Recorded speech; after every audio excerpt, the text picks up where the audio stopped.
Morning guys, ito na po sila, rescued bird day 5. Kahapon nalaglag pa talaga siya sa tubig.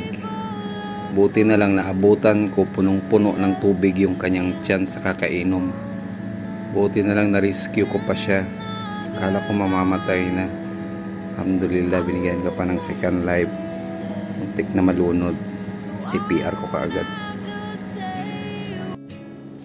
Hello guys, I'm so sad today because pagdating ko wala ng buhay itong isa, itong nalumos kahapon. Kawawa naman. Kagagaling ko lang sa trabaho, wala, patay na siya. Isa na lang yung nabubuhay ngayon. Sana survive siya. Guys, sumunod na rin itong kanyang kapatid. Namatay na rin. Kawawa naman. Hindi sila nakaabot. Lilibing siya guys. Ito sa tanim kong rose. Para siyang nagbigay ng bulak-bulak.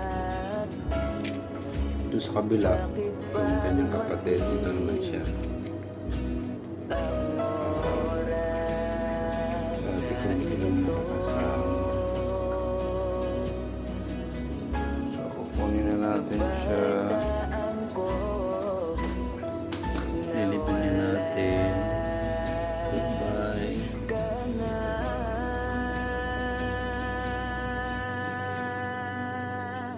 Ano siya guys? Ilibing na natin siya, bye.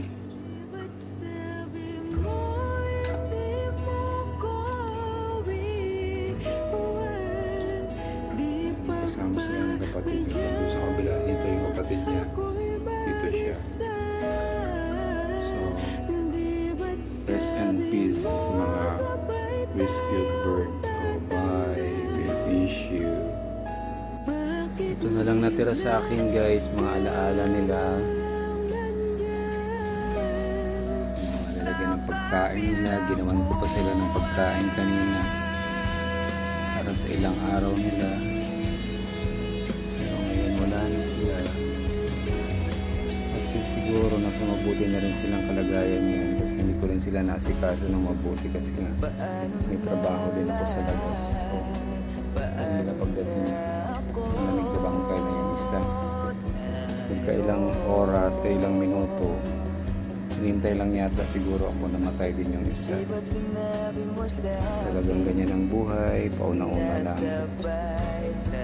So, be grateful to Allah na buhay pa rin tayo hanggang ngayon. Paalam mga alaga. Rescued bird, day 2.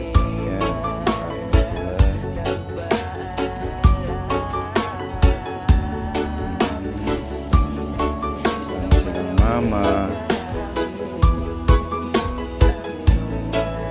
kawawa naman, tingin pa sa labas, mag-alaga, kaya na lang mag-alaga.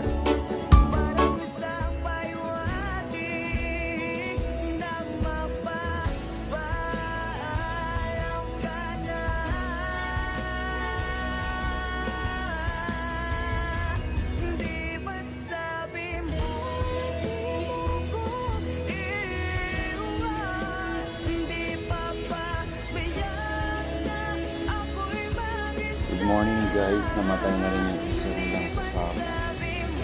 Na-rescue ko rin.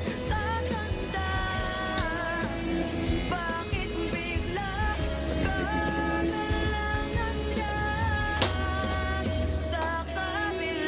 Mamaya. Goodbye sa inyo.